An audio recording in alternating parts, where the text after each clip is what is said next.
Hi everyone, just as a footnote to today's video, I know this may seem a little bit different to start off the video with, but we were at this destination today. If you can see in the background there, that's where we went. If you can see that little statue right there, where my big finger is pointing, look, I probably can't see it, it's just going to blur out. It's going to blur out. Right there is the chief. The chief is in the background. But in the foreground here, I wanted to show you this because I mentioned it in today's video. We were right across the river from this. My wife has done this before. Highly recommends it. It's a restaurant and riverboat. We'll call it a cruise up and down the Rock River. I'm just going to scroll through this. I know it seems third world to do something like this on such a prestigious YouTube channel, such as the one you're watching, or in the YouTube format at all. But this is the truth of it. It works. It's effective, and it saves a heck of a lot of editing. So why not? Why not? So it's called the Maxon Riverboat and Riverside Restaurant, the Pride of Oregon on the Rock River in Oregon, Illinois. I'm going to scroll down here just a little bit more just to give you a shot of what we're looking at on the inside of the place. Now, I've never been on this, but my wife has, and she says it's just fabulous. It's just a wonderful way to spend a couple hours on the boat, having an affordable meal as well. That's their dining room area. I'm going to scroll down just a little bit more. They have a banquet hall and meeting rooms as well. And just a shot of one of the dishes. Now, you can actually go to this website, and it's called the Pride of Oregon, and research it yourself. If you're ever in Northern Illinois and Oregon area, check it out. If she highly recommends it, then it's a good place to go.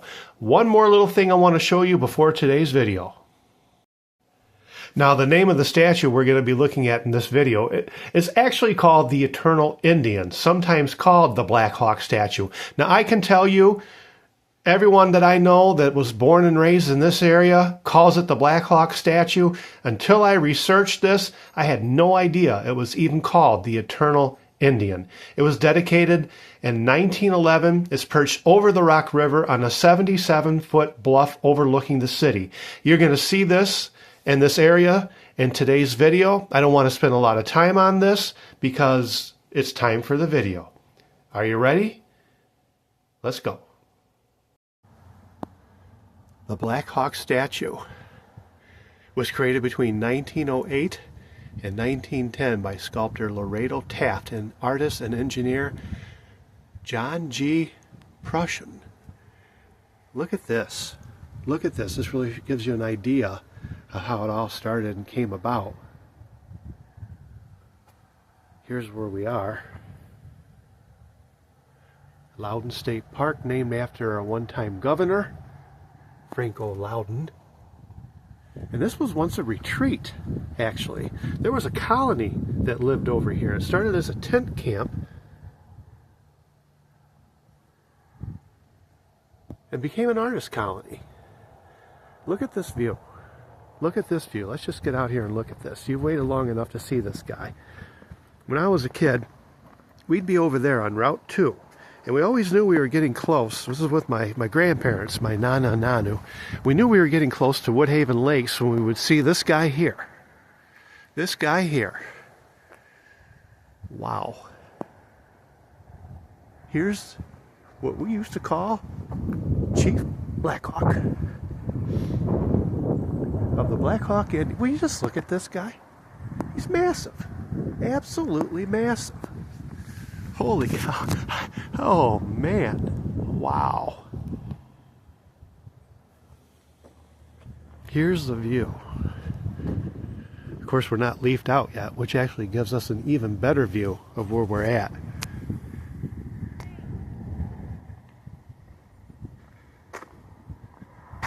Let's look a little closer.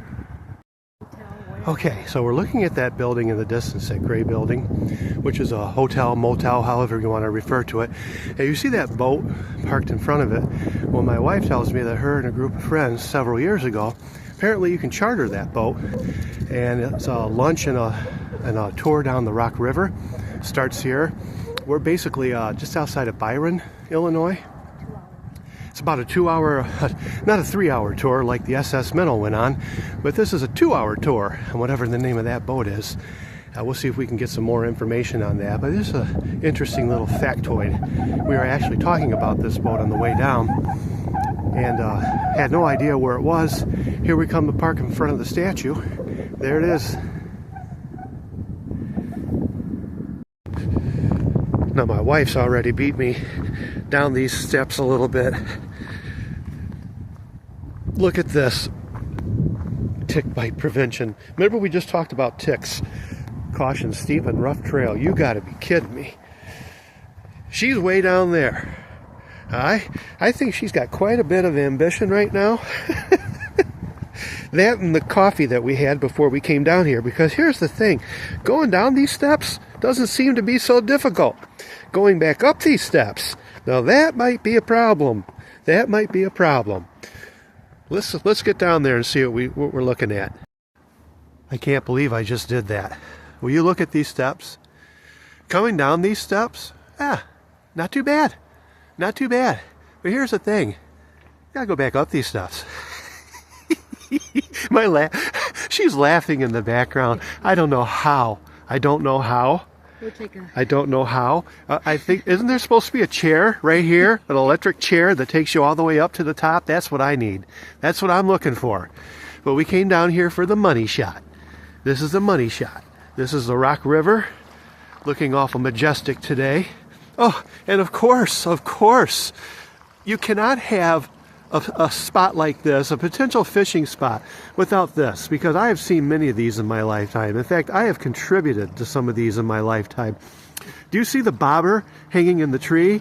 That actually may be mine. That may be mine from another time in life, because man, oh man, I can remember many trees eating fishing bobbers and lures and having to retackle everything.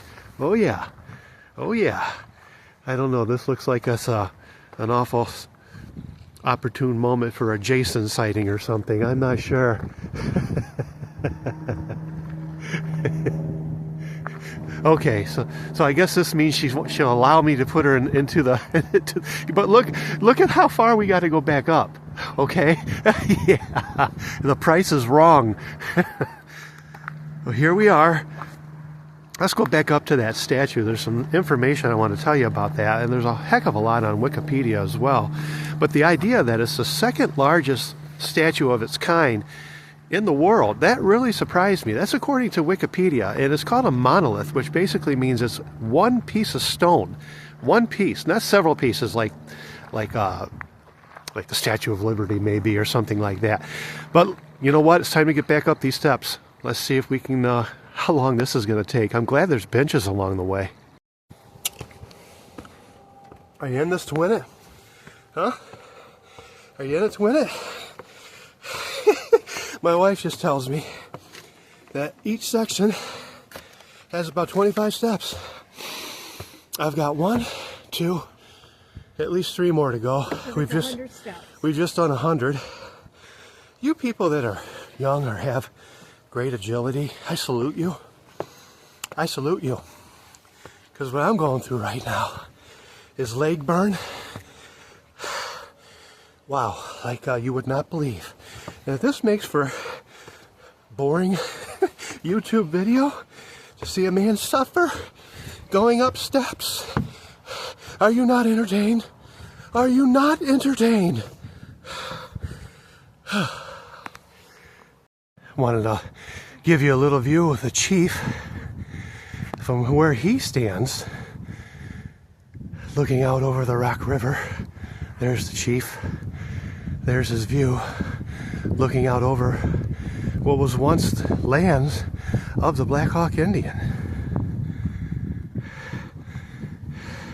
We're going back up to the chief now, slowly but surely. A bohemian retreat. In 1898, Chicago attorney Wallace Heckman and his wife invited a group of artists and writers to summer on their estate along the Rock River, which is where we're standing now. The artists enjoyed the rustic location and the cool respite from the Chicago heat. They formed a lease agreement with the Heckmans, establishing what would eventually be known as the Eagle's Nest Art Colony. And that's where we're at right now. That's where this statue. was put up. Let's take one final look at the chief. One final look at the chief.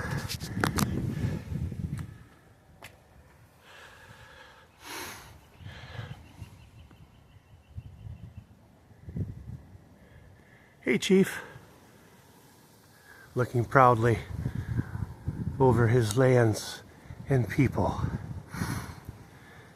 Now, this statue is meant to represent all Indian nations, not just the Blackhawk tribe, or the Sauk Indians.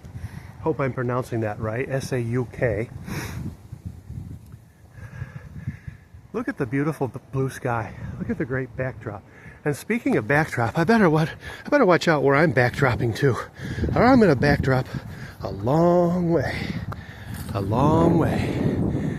There, that's a very good shot. Very good shot.